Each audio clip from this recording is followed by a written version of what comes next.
살렘 야훼쿰 하나님의 축복이 함께 하시기를 바랍니다. 오늘은 시편 54편 1절로 7절의 말씀을 가지고 신실하신 우리 하나님이라는 주제로 말씀을 나눠봅니다. 54편 서두에 있는 제목에 의하면 다윗은 사무엘상 23장에 기록된 대로 매우 어려운 환경과 처지에서 사울을 피하여 이곳저곳으로 피신하면서 돌아다닐 때 기록한 것이 아닌가 생각을 합니다. 다윗은 이곳저곳으로 피하여 다니다가 블레셋 사람들로 인하여 어려움을 당하고 있는 그일라성까지 왔습니다. 다윗과 그의 부하들은 블레셋을 쳐서 물리치고 그일라성을 구해줬습니다. 그런데 사울은 다윗이 그일라성에 있다는 제보를 받고 그일라성은 마치 함정과 같은 곳이라 다윗이 그곳에서 피해 달아나기 어려울 줄 알고 그곳에서 다윗을 잡으려고 했습니다. 그런데 다윗이 알게 된 것은 그곳 그일라성 사람들이 자기가 블레셋으로부터 그들을 구해준 감사한 뜻은 다 잊어버리고 자기를 사울에게 넘겨주려고 다윗이 지금 그일라성에 있다라고 밀고 한 겁니다. 이들이 이러한 배은망덕한 것은 다윗에게 큰 실망을 주었고 다윗은 자기의 부하들을 규합하여 다시 한번 도망하여서 헤브론 남쪽 험한 산간지대에 있는 십 광야로 도망을 갑니다. 그런데 또다시 십 사람들이 사울 왕에게 아첨하느라고 다윗이 십 광야에 왔다는 것을 사울에게 밀고 했습니다. 그래서 다윗은 또다시 광야의 사막 깊은 곳으로 들어갔습니다. 다윗이 이 시편을 기록한 것은 이러한 거듭되는 어려운 일을 당한 끝에 하나님께 이러한 어려운 처지에서 자신을 구해달라고 호소하는 내용이 본문 내용입니다. 이제 본문 1절로 2절의 말씀입니다. 다윗은 1절 서두에서 주의 이름으로 나를 구원하소서라고 시작을 합니다. 그러면서 다윗이 이 말이 무슨 뜻일까? 주의 이름으로 나를 구원하소서. 하나님의 이름이 또 하나님의 이름이란 그런 말은 단지 천사나 사람이나 또한 다른 물건과 구별하는 것만을 뜻하는 것은 아닙니다. 이 말은 하나님의 성품, 능력, 진리 또한 신실하심을 말하는 것이죠. 그리고 또 하나님께서 그 백성들을 보호하시겠다고 언약하신 바도 뜻하는 겁니다. 그렇습니다. 다윗은 하나님께서 당신의 언약을 언제나 신실하게 지키시는 분이심을 믿고 이런 절박한 때에 의지할 수 있는 유일한 분이신 하나님의 이름으로 지금 호소를 하고 있는 겁니다. 우리 또한 마찬가지 아니겠습니까? 우리가 분명히 알아야 할 것은 우리가 예수의 이름으로만 말할 때에 이러한 뜻이 내포되어 있는 겁니다. 우리가 예수의 이름으로 믿는다고 말할 때에 단지 예수의 이름에 대해서만 말하는 것은 아니겠죠. 그보다는 예수의 이름에 계시하는 예수님의 신실하심과 예수님의 약속한 언약을 반드시 지키시는 분이심을 믿는다는 것을 우리는 뜻하는 것을 생각하고 있습니다. 예를 든다면 사도 베드로가 성전 미문 앞에 앉아있는 병자를 고치면서 예수의 이름으로라고 말할 때에 예수의 이름을 마치 무슨 마술 주문처럼 사용한 것이 아니라 그 병자가 예수를 믿으면 하나님의 이 아들의 능력으로 병을 고쳐 주리라는 것을 말하는 것 아니겠습니까? 그래서 베드로는 나사렛 예수 이름으로 일어나 걸으라고 명령을 하였고 그의 병을 낫게 한 것입니다.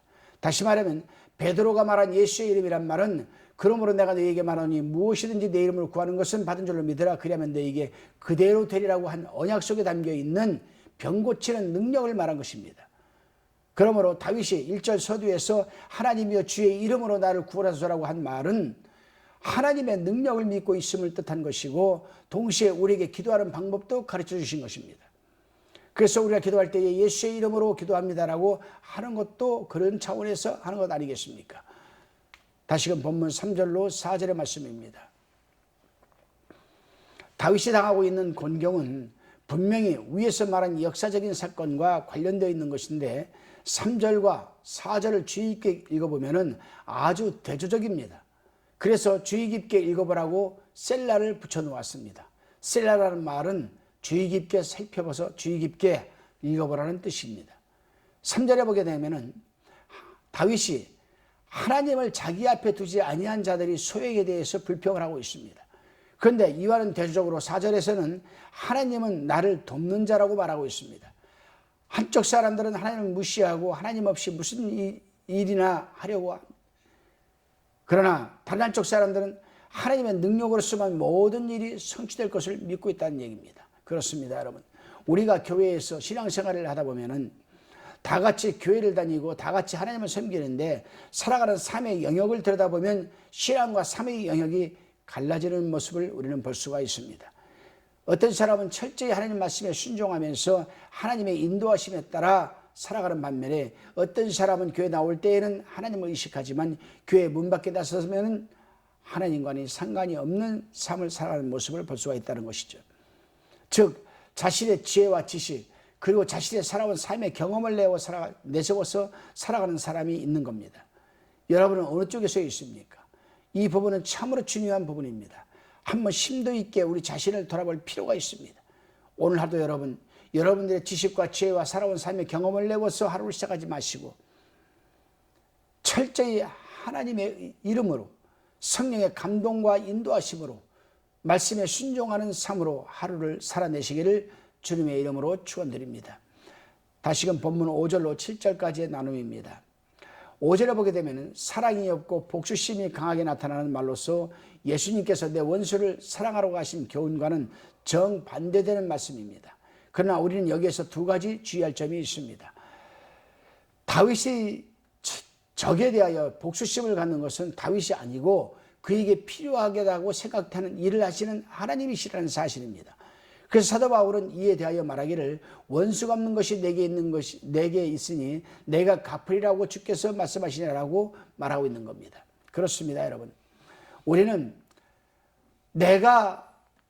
나에게 힘든 사람에게 어떻게 하고자 하지 마시고 내가 믿고 있는 하나님께서 다 알고 계시니 그분께서 마땅히 거기에 응분의 조치를 취할 것이라 이렇게 생각하라는 것이죠.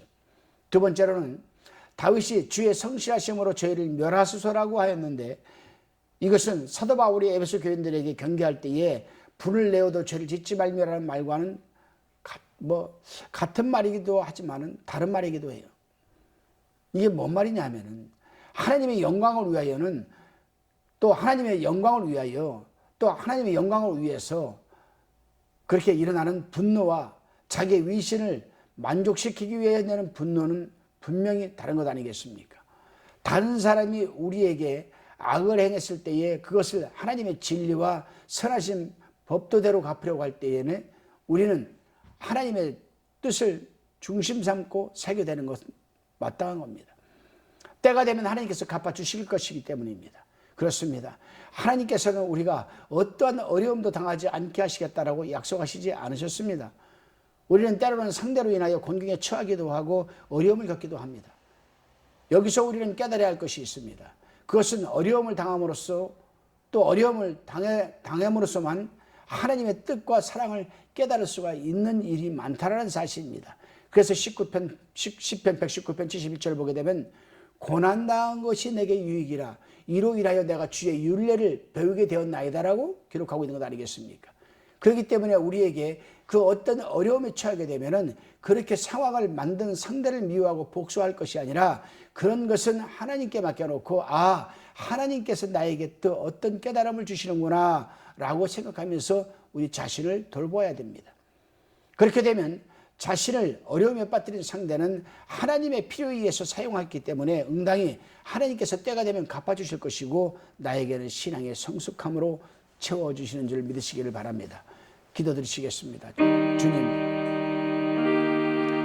그럼에도 감사합니다. 언제나 신실하신 하나님을 사랑합니다. 모든 사건들 속에는 하나님의 섭리와 뜻에 따라 이루어지는 것이기 때문에 우리를 힘들게 하고 어려움에 빠뜨린 상대를 미워하고 복수하려는 그런 마음을 갖지 말게 도와주시고 하나님의 뜻에 따라 이루어지는 일만큼 그런 일에 쓰임받은 상대를 불쌍히 여기는 긍휼한 마음을 갖게 하시고 우리에게는 우리 자신을 돌아볼 수 있는 성숙한 신앙의 기회를 갖게 하여 주시옵소서.